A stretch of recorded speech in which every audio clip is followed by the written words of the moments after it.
In this segment, we're going to be talking about Labour's past votes on nuclear submarines and deterrence is coming back to haunt them. So Rayner putting out a tweet from the 3rd of June saying, I fully support Labour's triple lock on Trident. I've never supported unilateral disarmament. Our nuclear deterrent is more important than ever in a world where Putin's war on Europe is on Europe's doorstep now. Unfortunately, she's been community noted here because Twitter does not sleep. And let's have a look at what she said. Lost vote 472 to 117 on Trident renewal. I stand by my vote against it. And you got this guy Stuart Dillon saying, wasn't it Labour policy to keep it though? She goes, free vote tonight for Labour MP. So it's clear she voted with her conscience in a free vote. So the question is, what was changed her mind on it? Because the leadership are clear; they're going to buy, they're going to create, 4 more nuclear submarines. With, they haven't said how they're going to pay for it. But when it comes to national defence, oftentimes the media give them a blank check on this kind of stuff. So it's pretty clear that she voted. She's saying that she's always supported. She's never supported unilateral disarmament, but us getting rid of Trident would effectively be a step towards unilateral disarmament. So again, this makes no sense. Her tweets make no sense, and she's clearly against Trident, the nuclear submarines. But then now suddenly she supports the triple lock on Trident. It doesn't make sense. So let's have a listen to what the media kind of talking to Labour MPs about this. In 2016, David Lammy, who is likely to be the Foreign Secretary alongside you as Defence Secretary if a Labour government is elected, voted against replacing those 4 Trident nuclear missile submarines. What's changed, do you think, for him? A lot's changed since 2016. David and I jointly, before the last Labour conference last year, set out our unshakable commitment to the nuclear deterrent. And as Keir Starmer said when he became the first Labour leader for over 30 years to visit the Barrow shipyard and see the subs being built, this is the bedrock of our nation's defence and national security. Yes, but it wasn't seen. My point is that it wasn't seen as the bedrock by someone who's likely to be Foreign Secretary as recent. This is a good point. And the thing with nuclear submarines, 1, you have to be willing to use it, and 2, it actually has to work. Trident has had multiple failed launches, I think, since its inception. So the question is, does it actually work for a start? And we would be the idea that we would get nuked by a country is a bit silly, considering what do you think the Americans are going to just stand by and be like, oh no guys, we can't do anything here? Obviously not. If we've let things escalate towards nuclear war, then we're in big trouble. And how many more submarines do we need? How many more nuclear weapons do we need in terms of for defence? When really I think the main argument should be around stopping kind of the influence of foreign money getting into this country.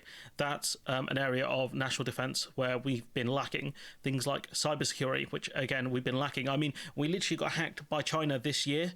That's where That's where Labour should put their focus on, beefing up national defence and things like that, because ultimately, it's very rare you're going to go to nuclear weapons. Even China has a no first strike rule when it comes to nuclear offence. So again, who are we going to be beefing with? Russia? It doesn't really make sense here. I get having a nuclear deterrent. I support having a nuclear deterrent, but I can see why they would want you'd want kind of multilateral disarmament rather than unilateral disarmament. But the idea that these people have just had a massive change of heart doesn't make any sense. And again, this is one of those things they're going to keep getting pulled up on it, because they should have done this in phases, and they should have explained what their change of heart is about, rather than saying we're a change party and a lot's happened since then. Please explain your change, given that you are grown adults, much into middle life here.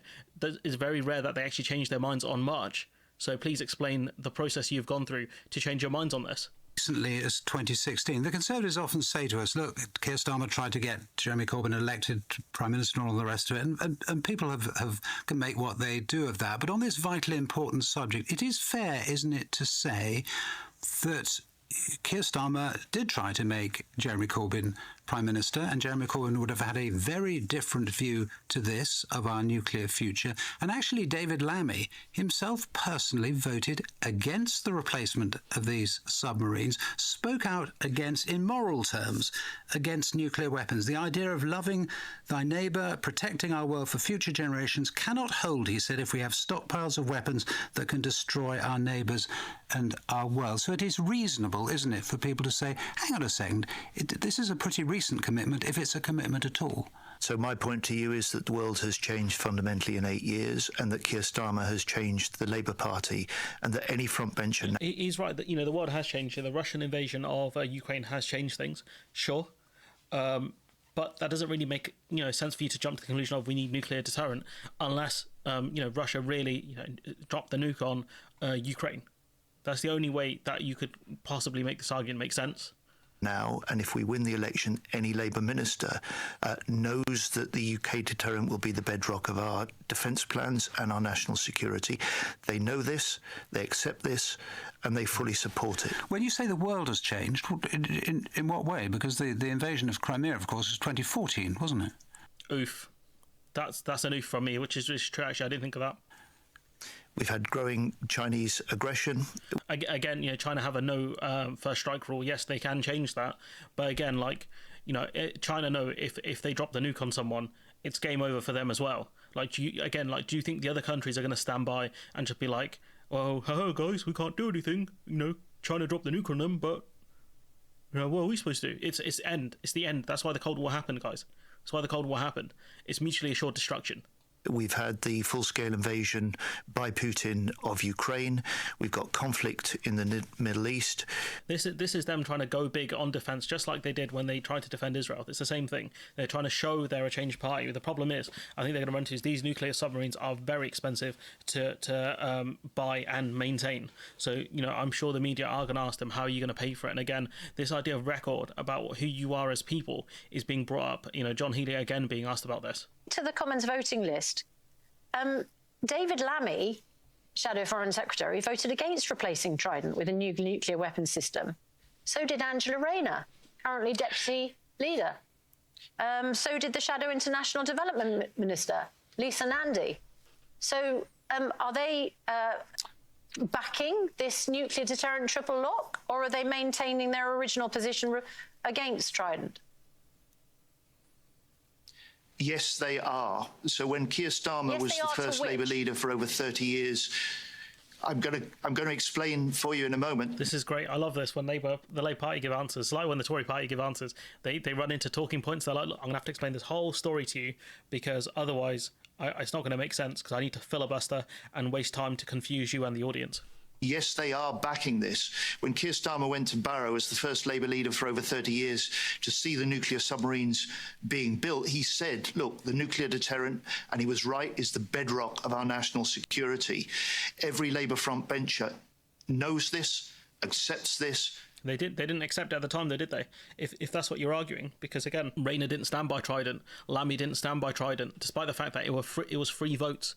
They got to choose how they voted. Supports this.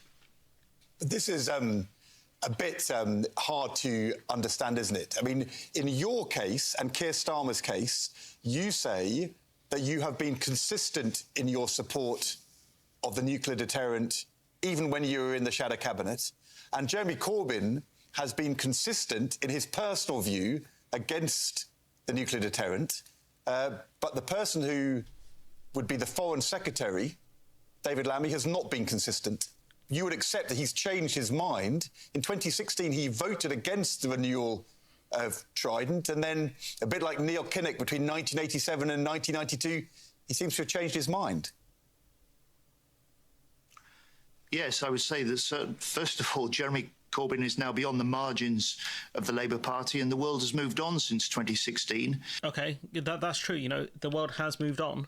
But again, you're going to have to explain your thought process on how they've gone about changing their minds. What has made them realise this? Because if it's Russia's invasion of Ukraine, then I guess I can kind of squint and kind of bite a little bit. But again, unless you bought into Boris Johnson's idea of kind of tank invasions of in Europe coming to an end, or whatever he said in that select committee hearing, I don't get it. Unless it's for political reasons, which most likely it is. Let's be honest. And that's why changes like this, when they get pulled up by the media, or when members of the public ask about it, it looks ugly because you can kind of see through it. You can kind of see it's politicking essentially. David Lammy would say that, and he and I said this together before the last Labour conference last year. The UK's nuclear deterrent is fundamental to our security as a nation. But we have a nuclear deterrent as is. How effective it is, I genuinely I don't know. But point being is like, okay, but why do we need 4 more nuclear submarines? Which is what Starmer was talking about. When you Our spoke triple to lock him, today why did he vote that way in guarantees that 2016? for future generations. So how would he explain to you when you're chatting why David Lammy voted against it in 2016? What changed? But what's changed is the increasing threats we face. And like I said, I've gone through this argument already. You can't really argue about China again because China hacked the MOD, or at least Chinese agents or whatever, however you describe it, hacked the MOD. So like that's the area you got to look at. It doesn't, doing anything else doesn't make sense. And like Starmer saying, the moment Russia invaded Ukraine is when I understood the post-war era is over and a new stage of insecurity has begun. But really, I think the invasion of Crimea should have been the phase where you kind of understood that. But you can't argue about Crimea because of the fact that she voted against it post. Reina voted against it post the invasion of Crimea, so that would make sense. Inherently, so he can talk tough on security, but again, like I think this was a mistake pushing the angle of the nuclear deterrent. If I were him, I would have focused on national security. That's what I would have done. I would have focused on, not national security, cybersecurity. I would have said Rishi Sunak talks big about cybersecurity, but our MOD was hacked under his watch. Under his watch, it happened. So what I would do is I would beef up cybersecurity. I would look at hiring more agents. I would look at training and retraining people more in this area, because this is the warfare of the future. There's a reason why the Cold War happened. It's because neither side want to nuke each other. And so as long as we have, we don't need more nuclear submarines. What we need is better cybersecurity, and that's the angle he should have run with. But I guess nuclear subs is a lot more kind of alluring to the public. Maybe, I don't know. But anyways, I'm going to leave it there. Let me know what you think in the comments below. Like, comment, share, subscribe. Support the channel on Patreon if you can, and hopefully I'll see you in the next one.